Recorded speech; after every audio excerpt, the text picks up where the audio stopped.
Hi. Now we're going to give you another example of a randomized controlled trial from a study that was done in the 1990s, sponsored by the National Institute on Alcohol Abuse and Alcoholism, called Project MATCH. MATCH stands for Matching Alcohol Treatments to Client Heterogeneity. And the idea was to look at different types of treatment in terms of their appeal and their effectiveness with different types of alcoholics. And 3 types of standard outpatient therapies were chosen, both to see if one was better than another in terms of comparative effectiveness, and to see whether some types of patients did better in one treatment than another. The rationale for this trial came at a time when the medical community in general was becoming interested in personalized medicine.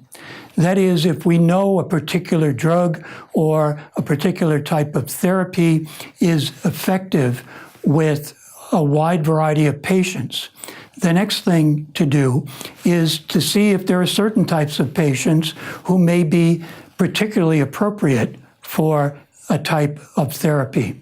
And in fact, if some drugs are effective, they may be only effective with a particular type of patient.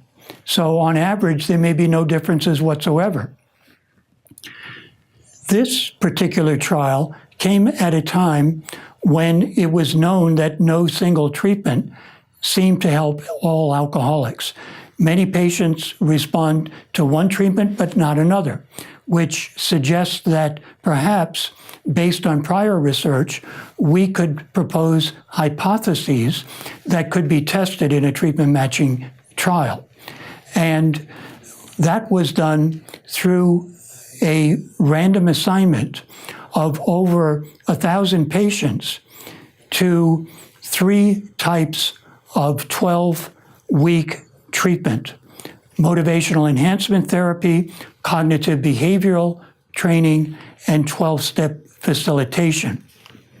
MET was based on the principles of motivational interviewing, where a therapist works with a patient to try to get them to mobilize their own resources, to evaluate where they are, and to come up with ways to change their behavior, which is facilitated by the therapist.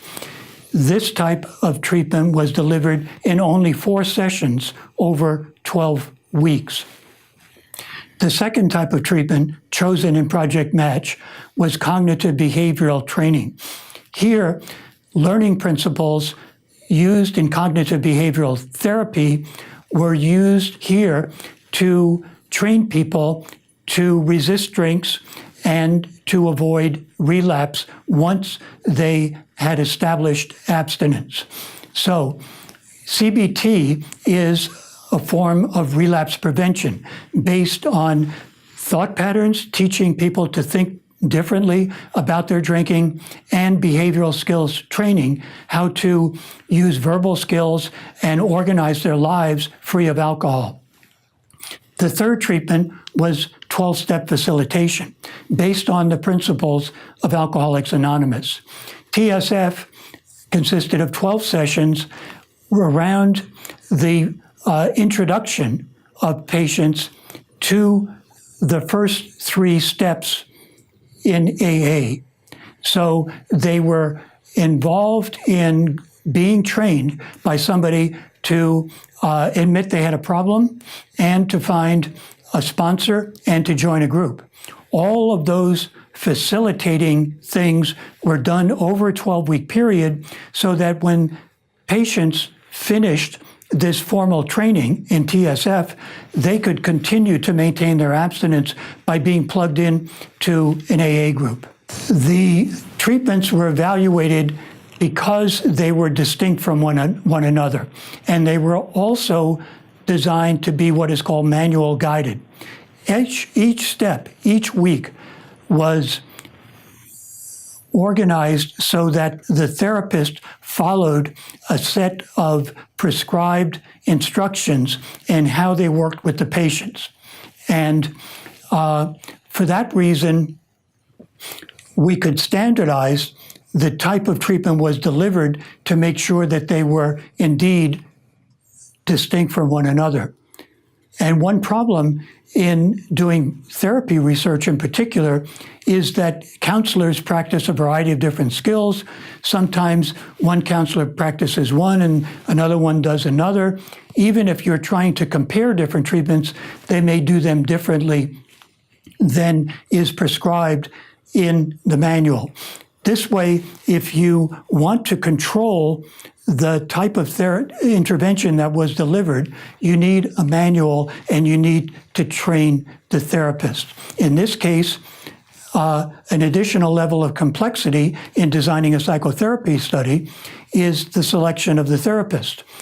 We picked master's level certified counselors, and we made sure before they were selected that they had an orientation to one or the other of these treatments, because we didn't want to train them in one treatment when they actually preferred the other.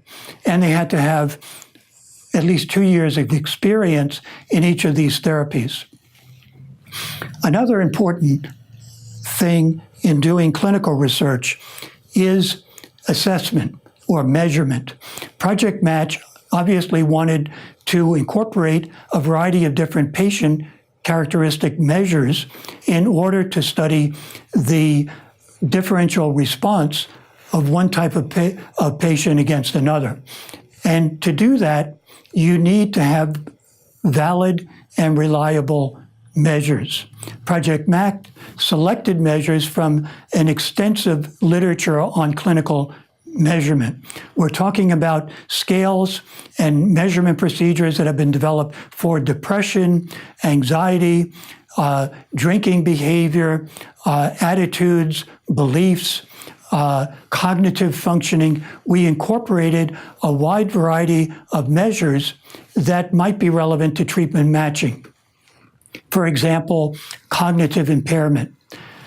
We wanted to find out whether people could follow CBT as opposed to MET if they had a high degree of alcohol-induced cognitive impairment. Or we wanted to find out whether people who were at a certain stage in motivation, according to stage theory and motivation, pre-contemplation, contemplation, maintenance, we wanted to find out whether the stage of change made a difference, so we had to have a good measure of motivational readiness to change. Psychiatric severity, we wanted to measure depression, anxiety, and general severity of psychiatric illness because we figured one type of treatment might be better for some people than another. We also needed to select valid and reliable outcome measures. Percent days abstinent was a useful measure. Days that people were either abstinent or drinking. And another measure we used was drinks per drinking day, whether they're only having 1 or 2 drinks or many drinks. We also wanted to measure psychological functioning, such as level of depression, social functioning, how they were getting along in their social relationships, and the degree of alcohol-related problems if they had relapsed. In the case of outcome variables, we selected reliable, valid measures for different outcome characteristics that we thought could help us understand whether one type of therapy was better than another. Here's an example of a primary matching hypothesis. We predicted that cognitive behavioral therapy would differentially benefit clients with higher psychiatric severity. That was in part because CBT had been found to be effective with people with depression, and that 12-step facilitation at times and even 12-step as well, have not been recommended with people with severe psychiatric disorders. So here, this was a good directional hypothesis that we could use to see which patients succeeded. In terms of outcomes, first of all, a major finding from Project Match was that all three treatments were remarkably effective in helping people to maintain abstinence a year after they were randomly assigned to one of these three treatments.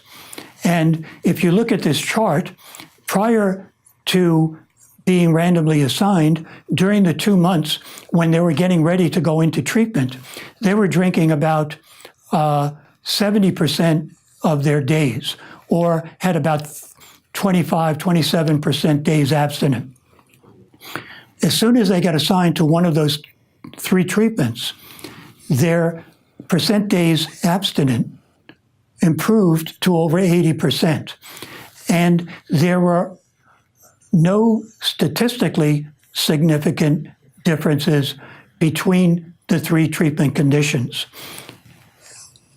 It looks like there was a slight benefit for 12-step facilitation, but it wasn't statistically significant.